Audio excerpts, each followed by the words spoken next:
The pre-dawn cold bit through every layer of clothing, turning breath into fog and fingers into clumsy, numb things that fumbled with straps and buckles. Thully Airfield, England. November 1944.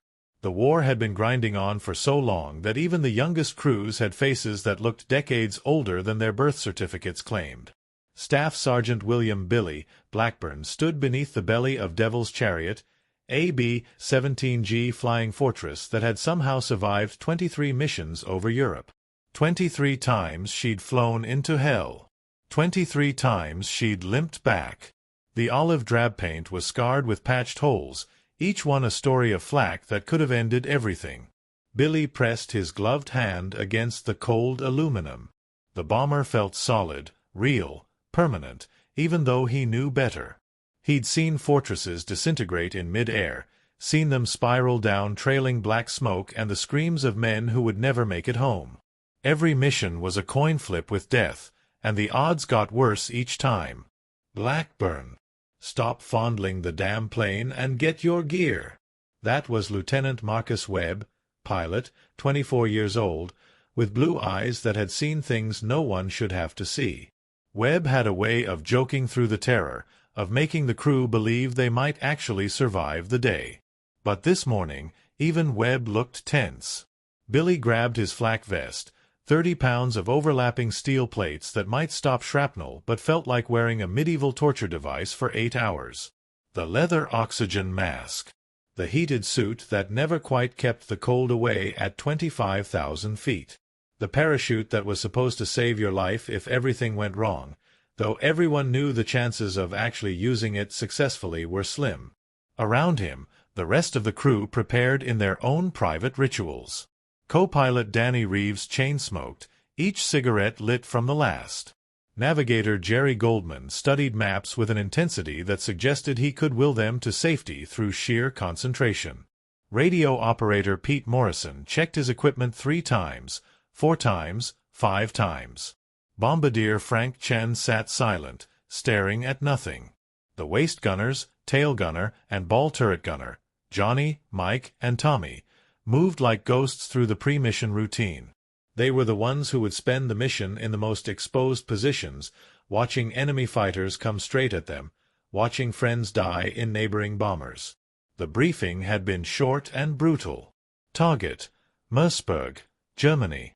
Objective: Luna Synthetic Oil Plant.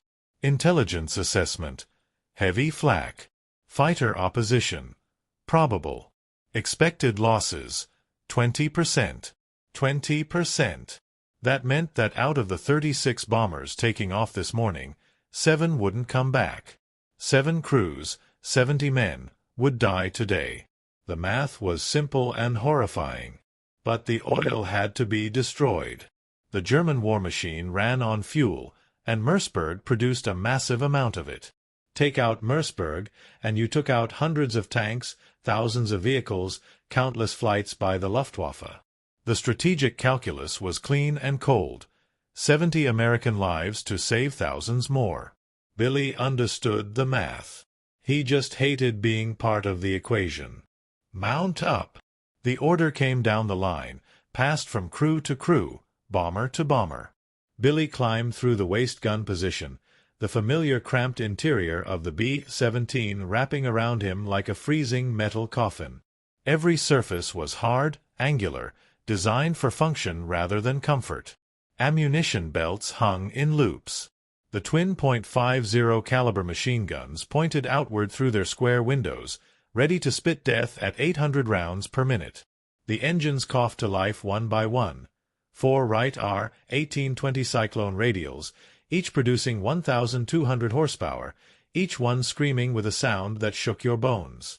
The noise was overwhelming, a physical force that made conversation impossible. Webb's voice crackled through the intercom. Crew check. Sound off. One by one, they confirmed they were ready. Billy heard the tension in every voice, the forced calm that covered naked fear. Ball turret, ready. Tail, ready.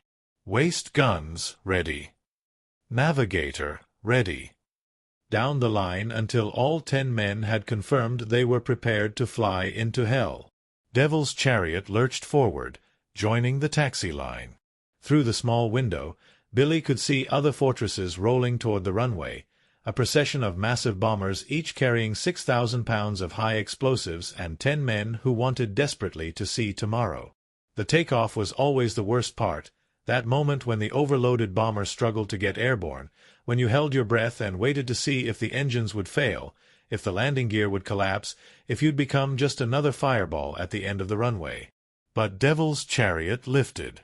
The wheels left English soil, and they were committed. No turning back now. They climbed through cloud layers, the formation assembling with mechanical precision. 36 bombers arranged in tight boxes, each one within yards of its neighbors. The theory was simple: concentrated firepower.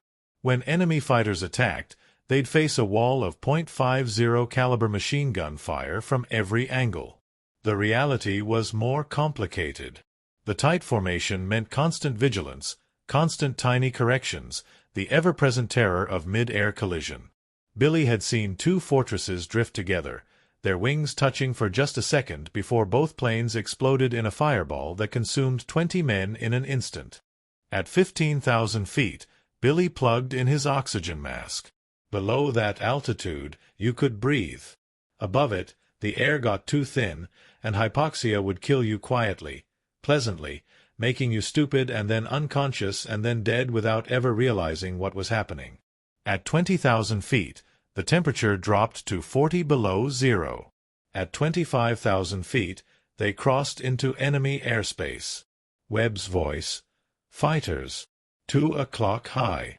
Billy swung his .50 caliber, searching the bright blue sky. There, tiny specks that grew rapidly into FW-190s, the Luftwaffe's deadly interceptors. They dove through the formation, their 20mm cannons flashing, and suddenly the world became chaos. The .50 caliber kicked against Billy's shoulder, spent casings flying, the gun overheating even in the sub-zero cold. Tracer rounds drew lines across the sky. A B-17 to their left took hits, smoke pouring from its No. 2 engine. Another bomber dropped away, spiraling. Then the fighters were gone, making another pass, and the flak started. The Germans had turned anti-aircraft fire into a science. Radar-directed 88mm guns put shells exactly at your altitude, and each shell burst into thousands of steel fragments moving faster than bullets. The sky turned black with flak bursts. Devil's chariot shook with near misses, metal pinging against metal as fragments tore through the fuselage. Bomb bay doors open. That was Chen, the bombardier, lining up on the target. This was the longest moment, flying straight and level while flak tore the formation apart, waiting for the bombs to release, unable to take evasive action because the bombardier needed a stable platform. Billy watched the oil plant grow larger below, the massive complex that had to be destroyed. Smoke already rose from earlier hits. The bombs fell away. 6,000 pounds lighter, Devil's chariot jumped upward, and then they were turning, heading for home. That's when Billy saw it. Movement in the sky ahead. Not a fighter. Something larger. Something falling. A parachute. No, not falling. Drifting. Dropping slowly through the formation. And beneath it, impossibly, a man. Not an American. The parachute was wrong. German design, the RZ series with its distinctive panels. A Luftwaffe pilot. The man was drifting directly toward them, his face visible now through his oxygen mask, eyes wide with the same terror Billy felt every mission. The German had bailed out of his fighter, and now he was floating through a formation of American bombers, completely helpless, completely at their mercy. Webb saw it too. Jesus Christ. Blackburn, you see that? I see it, sir. The German would drift past their wing in seconds. Close enough to touch. Close enough to shoot. Billy's finger rested on the trigger of his .50 caliber. The man was the enemy. Had probably just killed Americans. Would kill more if he survived the war. But he was also helpless, defenseless, hanging beneath a parachute with nowhere to go. The moment stretched. Billy could see the German pilot's eyes locked on the bomber, on the gun pointed at him, waiting for death. And then something impossible happened. The German pilot drifted closer, suspended in the violent sky like a puppet whose strings had been cut. Billy's hands were steady on the .50 caliber. Muscle memory and training had taken over, his body knowing what to do even when his mind screamed conflicting commands. Through the intercom, he heard Webb's voice, tight and strange. "Hold fire. All positions, hold fire." The German passed within 20 feet of Devil's Chariot's starboard wing. Close enough that Billy could see the details. The gray-green flight suit, the leather helmet, the yellow Mae West life preserver inflated around his neck. The man's face was young. Couldn't have been more than 22, 23. His eyes met Billy's through the gun sight, and in that fraction of a second, Billy saw the same exhausted terror he'd seen in the mirror every morning for 6 months. Then the parachute drifted past, descending toward the burning landscape below. "Navigator, mark that position," Webb ordered. "Morrison, get on the radio. We need to report." The words cut off as the bomber shuddered. A massive explosion somewhere behind them. Billy twisted to look through his window and saw a B-17 breaking apart in midair, the entire tail section separating from the fuselage. Bodies tumbling. Parachutes blooming white against the black smoke. 1, 2, 3. Not enough. Not nearly enough. "Jesus," someone whispered over the intercom. "Stay focused," Webb snapped. "We're not home yet. 4 more hours of German airspace." But something had changed in that moment when Billy hadn't pulled the trigger. Some invisible line had been crossed, and he could feel the weight of it settling over the crew like a cold blanket. The formation tightened as they left the target area, the bombers clustering together for mutual protection. They'd lost 6. Billy could count the empty spaces in the sky where fortresses should have been. 6 crews. 60 men. Some might have bailed out. Most hadn't. At 23,000 feet, crossing back over the Rhine, they took more flak. Lighter this time, the Germans' western defenses depleted by constant bombing. The shells burst below and beside them, black flowers of death that never quite connected. At 18,000 feet, Billy saw the contrails of fighters high above, Me-109s, probably, stalking the formation but not attacking. Either low on fuel or low on ammunition or simply unwilling to face the combined firepower of 30 bombers. At 12,000 feet, they crossed into friendly airspace, and the tension began to ease. Not completely. The flight back was still dangerous, engines could still fail, weather could still kill, but the immediate threat of enemy action was fading. Billy slumped against the cold metal of the fuselage, his legs shaking with the adrenaline crash that always came after combat. His hands were cramping from gripping the gun for so long. His throat was raw from breathing pure oxygen for hours. Every part of his body hurt. Over the intercom, pilot to crew. "We took some hits but nothing critical. Number 3 engine is running rough, but we'll make it. Good job today, everyone." Then, quieter, Webb added, "Blackburn, Chen, Reeves, meet me behind the aircraft after debriefing." Billy's stomach tightened. He knew what that meant. The German pilot. The decision not to fire. There would be questions. The English Channel appeared below, gray and cold and beautiful.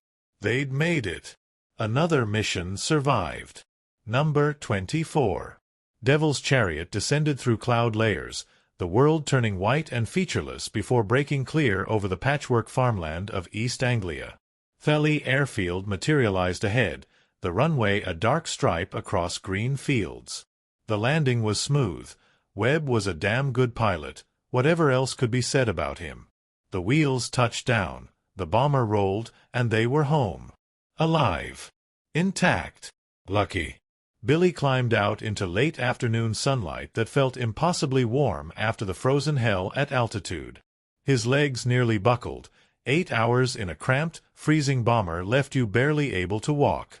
Around him, other crews were emerging from their fortresses, faces gray with exhaustion and relief and the haunted knowledge of friends who hadn't made it back. The debriefing was standard. What they'd seen, where the flak had been heaviest, how accurate the bombing had been, which planes had gone down. The intelligence officers took notes, their faces professionally sympathetic but fundamentally unmoved. They'd heard it all before. They'd hear it all again tomorrow. Afterward, Webb gestured to Billy, Chen, and Reeves. They followed him away from the debriefing hut, out past the hardstands where the ground crews were already swarming over the returned bombers, patching holes, replacing damaged equipment, preparing for the next mission. Webb lit a cigarette, his hands shaking slightly. The German pilot. Anyone else see him? Reeves nodded. I saw the parachute. Didn't realize it was Luftwaffe until after. Chen said nothing, just watched Webb with those dark, unreadable eyes. I saw him clearly, Billy said. Close enough to shoot. Webb blew out smoke. Why didn't you? The question hung in the cold air. Billy thought about it, really thought about the moment, about what had stayed his finger on that trigger. He was helpless, sir. Defenseless. Shooting him would have been murder, not combat. He was the enemy, Reeves said quietly. How many of our guys has he killed? Maybe none, Chen interjected. Maybe dozens. Does it matter? In that moment, he was just a man hanging from a parachute, not a target. Webb took another drag, thinking. Officially, this doesn't go in any reports. Unofficially, you made the right call, Blackburn. We're not executioners. We're here to destroy military targets, not shoot helpless men. Some would disagree, Reeves said. Some aren't in command of this aircraft, Webb replied, his voice hard. We fight with honor, or we're no better than them. Billy felt something loosen in his chest, relief, maybe, or validation. He'd thought about that moment during the entire flight home, wondering if he'd failed his duty, if his hesitation had been weakness. There's something else, Webb said, his voice dropping lower.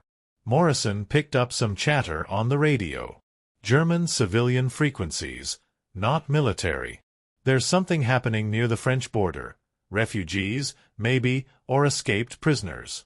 A large group, possibly Allied personnel. Why are you telling us this? Chen asked. Webb's eyes were distant, focused on something beyond the airfield. Because in 2 days, we're flying a mission near that area. And if we happen to see something, someone who needs help. He left the sentence unfinished, but the implication was clear. Billy felt a chill that had nothing to do with the November air. Sir, you're not suggesting. I'm not suggesting anything, Webb cut him off. I'm just saying that we keep our eyes open. And if an opportunity presents itself to do something right, something that actually saves lives instead of just dropping bombs and hoping. He trailed off, flicked his cigarette away. Dismissed. Get some rest. But rest was impossible. Billy lay in his bunk that night, staring at the ceiling of the Neeson hut while wind rattled the curved metal walls. Around him, other airmen snored or muttered in their sleep or stared at their own ceilings with their own ghosts. He kept seeing the German pilot's face. Kept seeing the empty spaces in the formation where bombers used to be. Kept thinking about Webb's cryptic words about refugees and opportunities and doing something right. The war had become routine. Wake up, fly into hell, maybe die, maybe survive, repeat. But something was shifting. Some new variable had entered the equation, and Billy had the sick feeling that the coin flip with death was about to become even more complicated. The next day brought no missions. Weather over Germany was impossible, zero visibility, winds that would tear formations apart. The crews waited, played cards, wrote letters home that might never arrive, tried not to think about how many missions they had left. Billy found Webb in the officers' club, hunched over a table with maps spread out, making calculations with a pencil and straightedge. "Can't sleep either?" Webb asked without looking up. "Keep thinking about tomorrow." "Day after tomorrow, probably. Weather's still bad." Webb tapped the map. "But when we do fly, we'll be here, St. Vith area, bombing railroad yards. And about 30 miles south, there's a forest region where Morrison's radio intercepts suggest something unusual is happening." Billy studied the map. The area was remote, mountainous, the kind of terrain where people could hide. Or get trapped. What exactly did Morrison hear? Fragments. German police frequencies talking about escaped prisoners and foreign nationals. Could be nothing. Could be downed aircrews trying to evade capture. Could be something else entirely. And you want to investigate, while flying a combat mission, against direct orders to stay in formation. Webb finally looked up, his young old eyes meeting Billy's. "I want to do something that matters. We drop bombs on factories and rail yards and hope it makes a difference.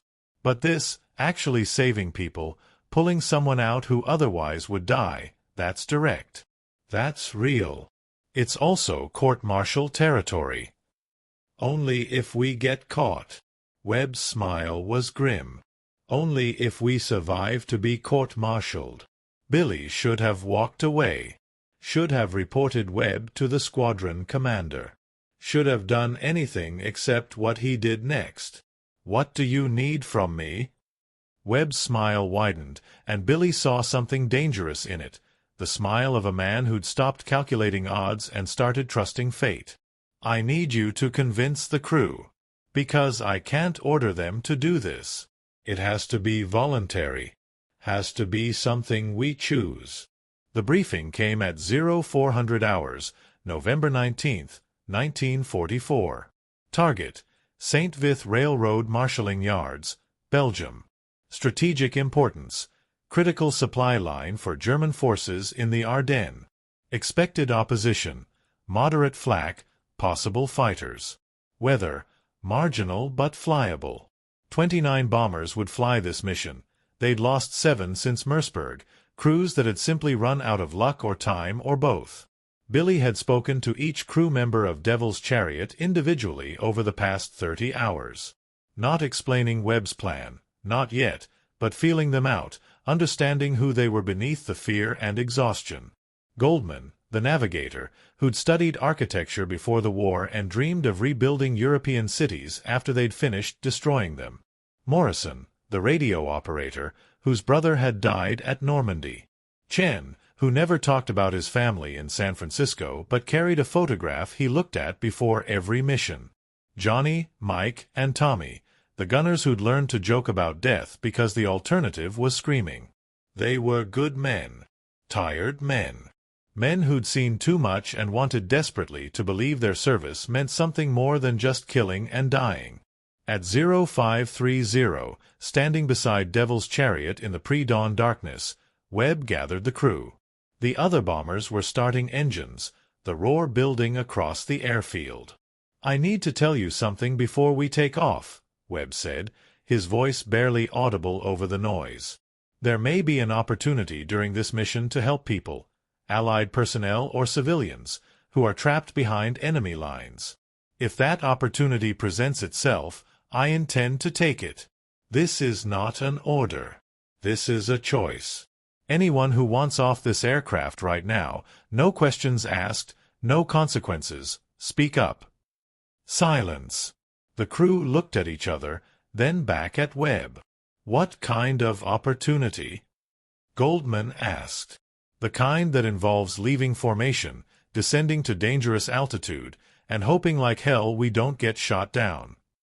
Webb laid it out plainly. "The kind that could get us all killed or court-martialed.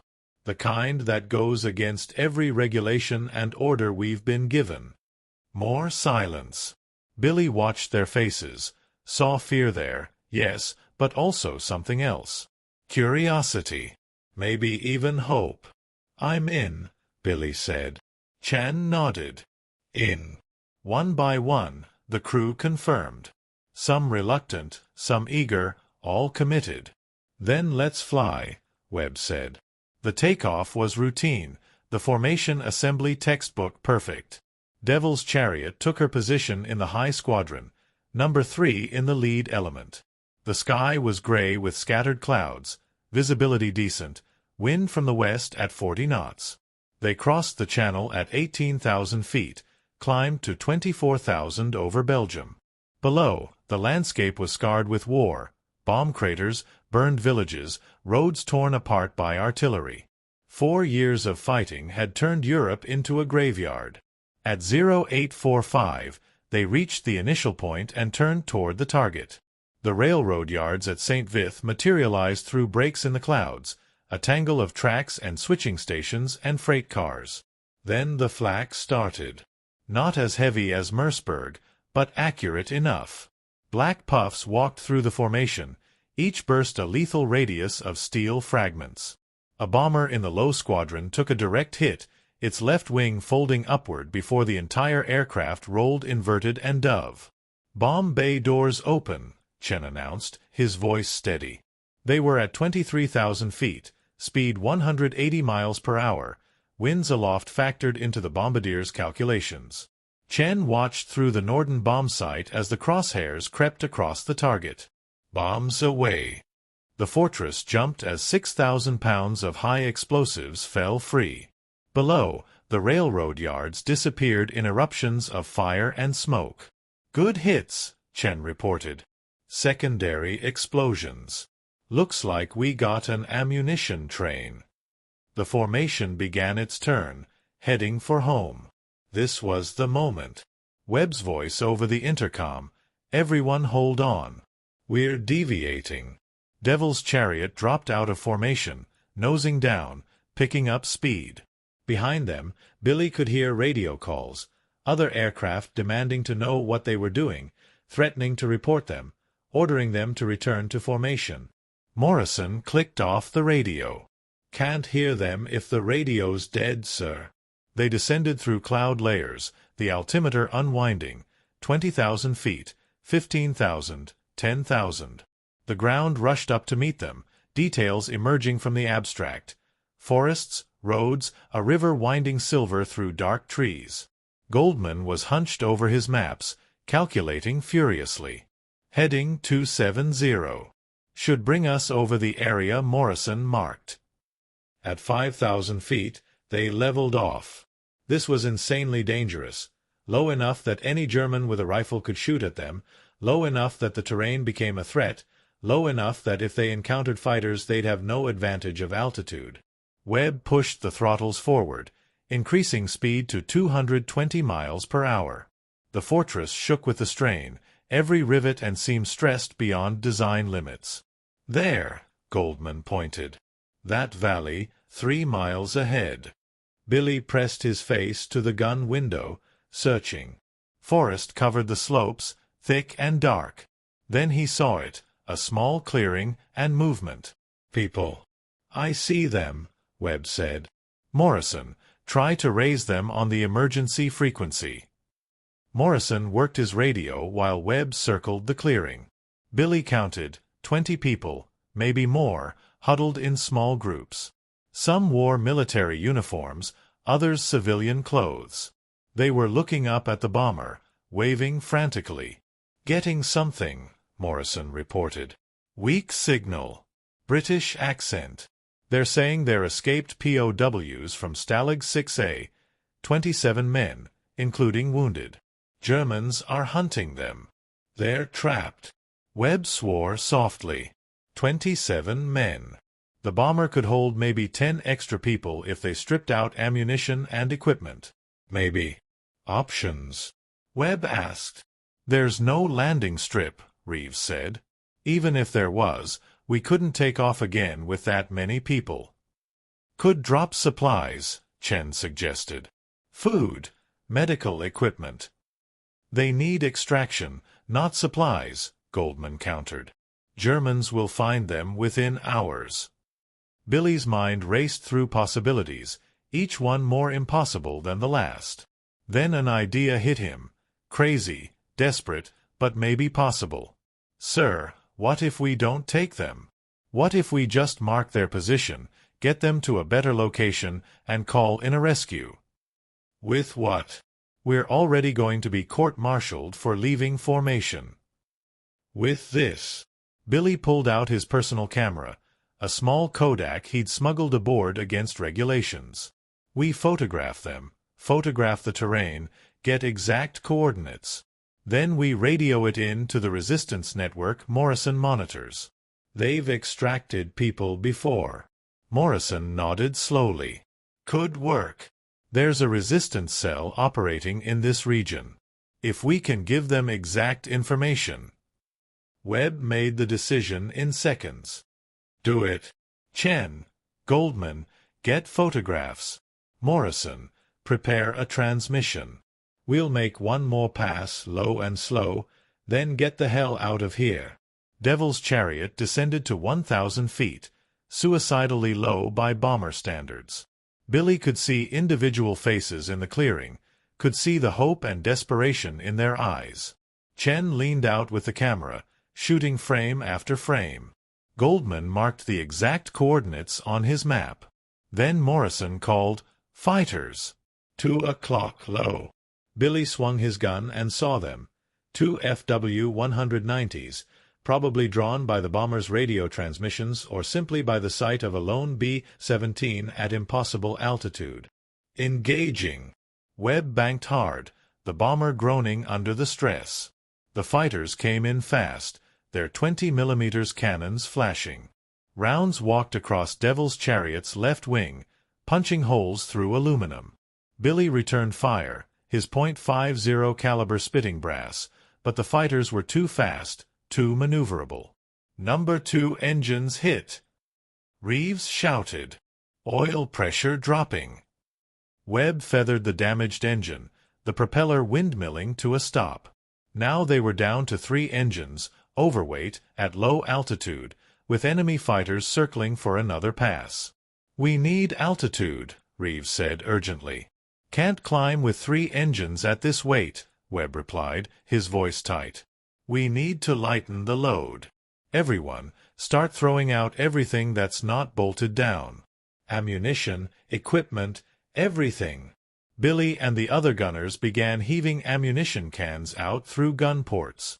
Hundreds of pounds of .50 caliber rounds fell toward the forest below. The ball turret gunner, Tommy, extracted himself from his tiny sphere and started passing up ammunition belts. The fighters came around again. This time, Billy saw the face of the lead pilot, young, focused, professional. He was just doing his job, same as Billy. The difference was, today one of them was going to die. Billy fired. The tracers reached out, found the FW-190, walked across its nose. The fighter pulled up sharply, trailing white smoke, coolant or fuel, Billy couldn't tell. It broke off, diving toward a German airfield. The second fighter pressed the attack alone.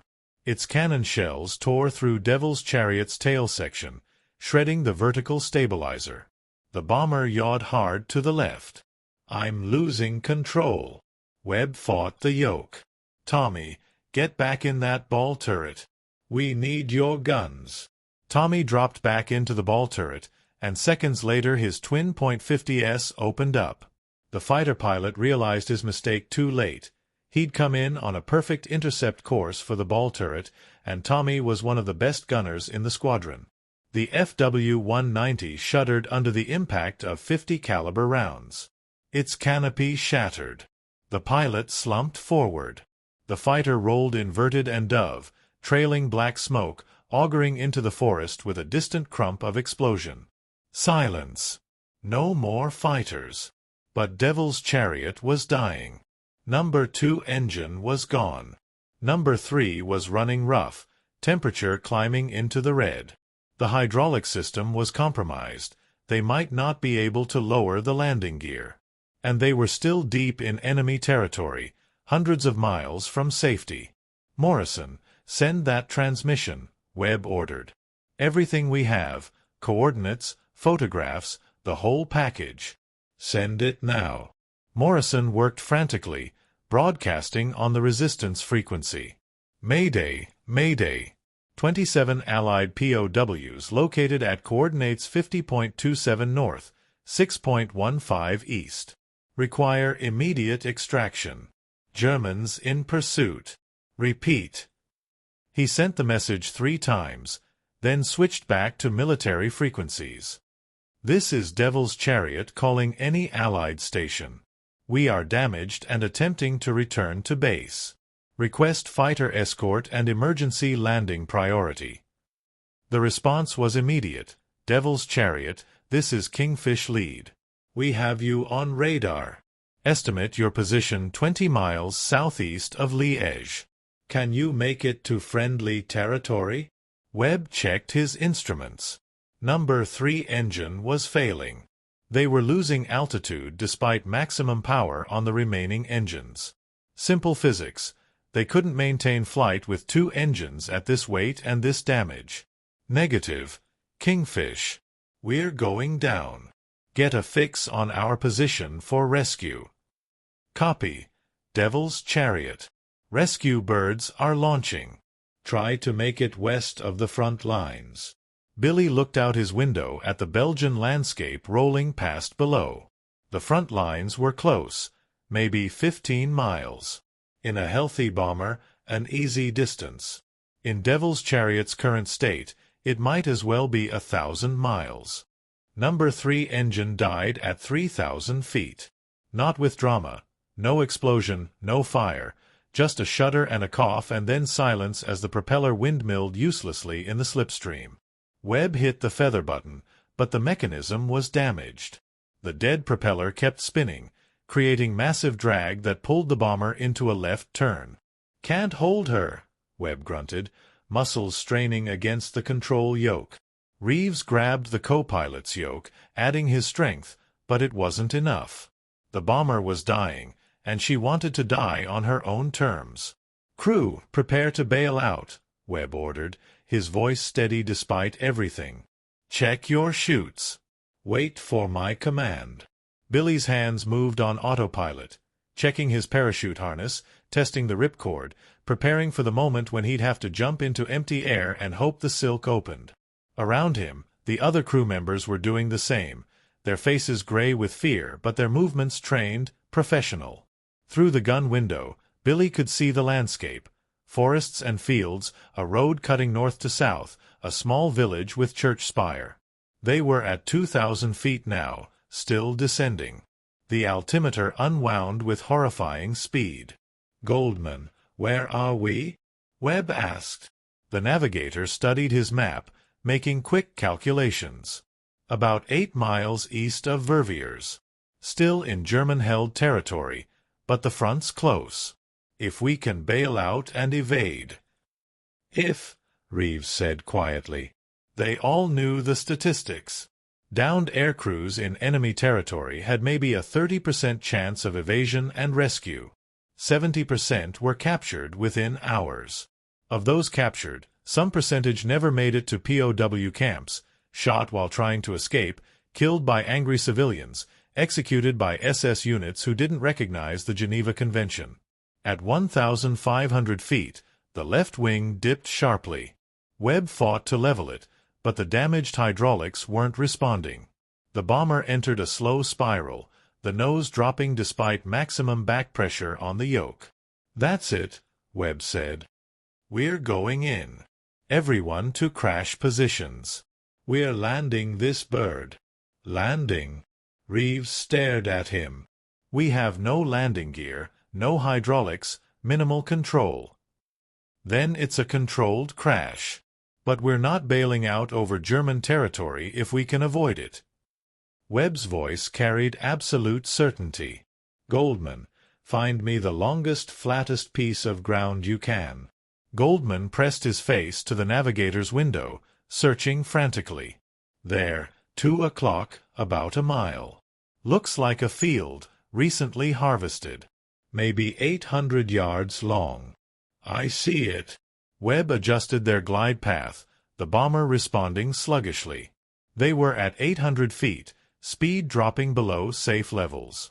The stall warning horn began to blare, a rising shriek that meant they were seconds from falling out of the sky. "Brace for impact," Webb called. "This is going to be rough." Billy wedged himself against the bulkhead, assuming the crash position they'd been taught, head down, hands behind neck, legs bent. Around him, the other crew members did the same. Through the floor, he could hear Tommy in the ball turret, trapped in his tiny space, unable to get out before impact. The field rushed up. Webb pulled back on the yoke, trying to slow their descent, trying to make the landing as gentle as possible. But Devil's Chariot had other ideas. The left wing caught first, digging into the soft earth. The bomber pivoted, slewing sideways. The right wing came down hard, snapping off at the root with a sound like the world ending. They were sliding now, rotating, the fuselage gouging a massive trench through Belgian soil. Billy's head slammed against metal. His vision went white with pain. The noise was incredible. Screaming metal, shattering glass, the roar of earth and debris. Then silence. Billy lay on his back, staring at the torn ceiling of the fuselage. Smoke poured from somewhere forward. His body catalogued injuries. Probable concussion, left arm hurt like hell, ribs cracked or bruised. But he was alive. Out. Everyone out. Webb's voice, ragged but functional. "She's going to burn." Billy moved, crawling toward the waist gun opening. His arm screamed with pain but worked. Behind him, he could hear other crew members moving, groaning, helping each other. He dropped through the opening and hit the ground hard. The world tilted crazily. Definitely a concussion. Hands grabbed him, dragged him away from the burning bomber. Morrison, blood streaming from a cut on his forehead. Chen, limping badly. Goldman, somehow unscathed. They reached the edge of the field, maybe 50 yards from the wreck, and turned to watch Devil's Chariot die. Flames consumed the cockpit section, spreading rapidly. The ammunition they hadn't thrown out began cooking off, small explosions rippling through the fuselage. "Count off," Webb ordered. He looked like hell, left arm hanging at a wrong angle, probably broken, his flight suit torn and bloody, but his eyes were alert, focused. "Pilot, here. Co-pilot, here. Navigator, here."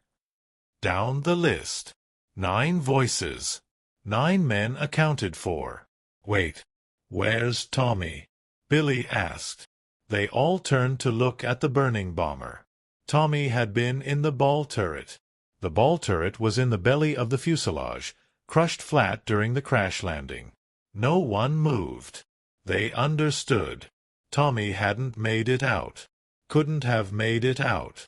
The ball turret had become his coffin the instant they touched down. Morrison sank to his knees, staring at the flames. Chen turned away, shoulders shaking.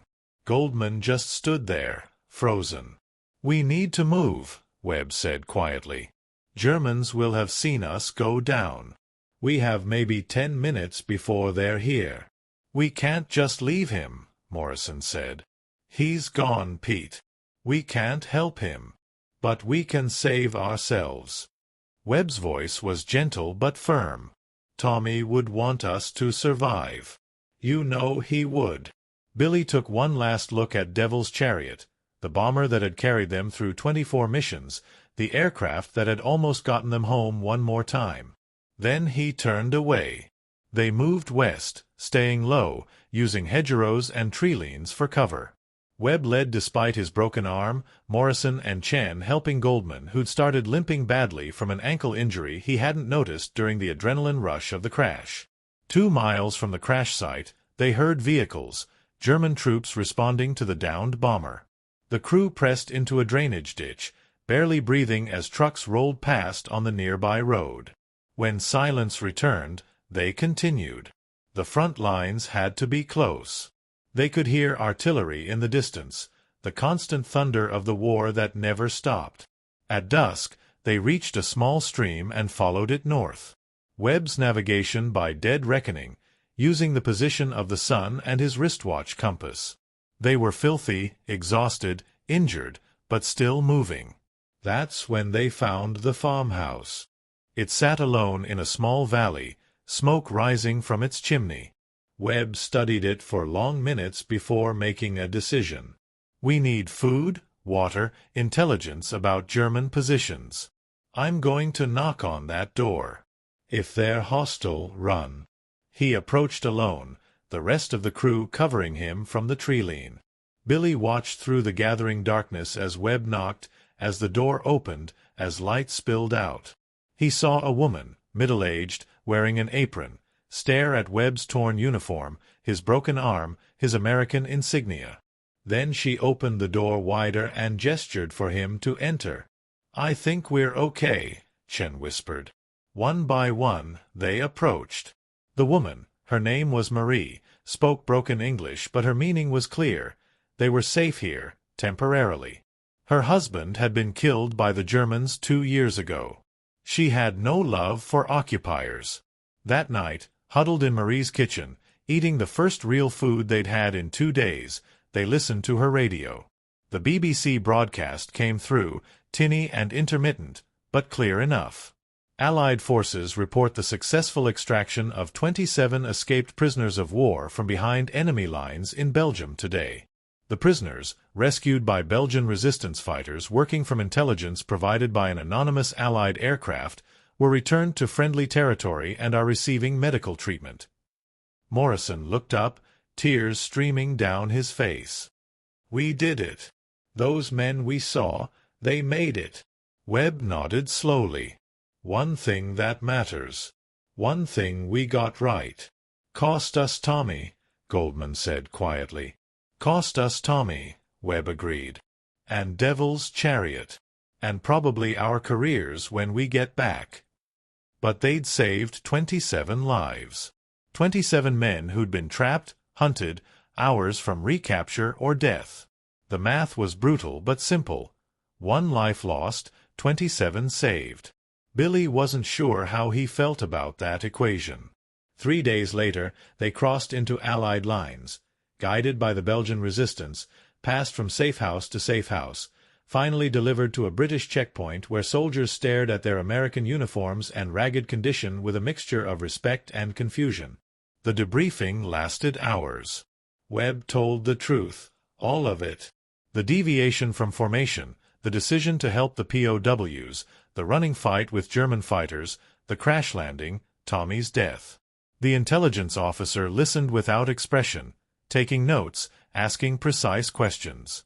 Finally he said, "Lieutenant Webb, you understand you violated direct orders, endangered your aircraft and crew, and caused the loss of a B-17 bomber?" "Yes, sir." "You also understand that 27 Allied personnel are alive because of your actions?" "Yes, sir." The officer closed his folder. "You'll be returning to your unit. The official report will show that your aircraft was damaged during the bombing run and you made an emergency landing behind enemy lines after attempting to return to base. The deviation to mark the POW location will be classified as initiative shown under combat conditions. Recommended for Air Medal." Webb stared. "Sir, I don't understand." "The war needs men who can make difficult decisions under pressure, Lieutenant. It also needs men who remember why we're fighting in the first place." The officer stood. "There will be no court-martial. But there will also be no more unauthorized deviations. Are we clear?" "Yes, sir." They flew back to Thali on a transport plane 2 weeks later. The base looked exactly the same. Rows of Nissan huts, hard stands with B-17s in various states of repair, ground crews working in the cold rain. But everything felt different. Billy's crew was reassigned to a new bomber, Second Chance. Not quite the same as Devil's Chariot, but she'd do. They had 6 missions left before their tour was complete. 6 more rolls of the dice. On December 16, 1944, the Germans launched their last major offensive, the Battle of the Bulge, in the exact area where they'd crashed. Marie's farmhouse was destroyed in the fighting. Billy never learned if she'd survived. On February 3, 1945, Billy flew his 30th and final mission. He survived. Goldman survived. Webb, Chen, Morrison, Reeves, Johnny, and Mike, they all survived. Tommy didn't. His name was engraved on the memorial wall at Theli along with thousands of others who'd given everything. 50 years later, Billy stood in a cemetery in Belgium. He was 73 years old, hair white, hands shaking with age rather than fear. Beside him stood 6 men, the former POWs whose coordinates he'd helped mark that November day in 1944. They'd found him somehow, tracked him down through military records and dogged persistence. They wanted to say thank you. Wanted him to know that their children and grandchildren existed because of what his crew had done. Billy didn't know what to say to that. How do you respond when someone tells you that dozens of lives, hundreds, maybe, counting descendants, exist because you chose not to shoot a helpless German pilot? Because your pilot chose to break formation? Because your crew chose to risk everything for strangers? We never forgot, one of the former POWs said. Not for a single day. Billy nodded. He hadn't forgotten either. Couldn't forget. Tommy's face. The German pilot's eyes. The weight of Devil's Chariot's guns. The choice to pull the trigger or not. The choice to deviate or stay in formation. The choice to remember that even in war, even in hell, there were lines you didn't cross and risks worth taking. He thought about Webb, who'd died 5 years ago, his funeral attended by all the surviving crew and 16 of the men they'd saved. He thought about Morrison, who'd become a minister after the war. Chen, who'd rebuilt his family's business. Goldman, who'd designed schools and hospitals instead of destroying them. He thought about all the ways war changed people, marked them, broke them, or occasionally, just occasionally, showed them what they were capable of when everything was on the line. "Thank you for coming," Billy said finally. "Thank you for remembering." As they stood in that Belgian cemetery, a B-17 flew overhead, restored, lovingly maintained, kept flying by people who refused to let that generation's story die. The deep rumble of those 4 Wright Cyclone engines echoed across the fields, the same sound Billy had heard every day for 30 missions, the sound that still visited his dreams. The bomber banked, sunlight catching its aluminum skin, and for a moment Billy could almost see Devil's Chariot up there. Whole again, engines running smooth, Tommy in his ball turret, Webb in the left seat with that dangerous smile. They'd gone into the sky carrying bombs and death. But sometimes, just sometimes, they'd brought something else back instead. Something that mattered. Something worth dying for. Something worth living for. The sound faded into distance, and Billy closed his eyes, listening until even the memory of the engines was gone, swallowed by the wind and the years and the weight of all the things he'd carried home from that war.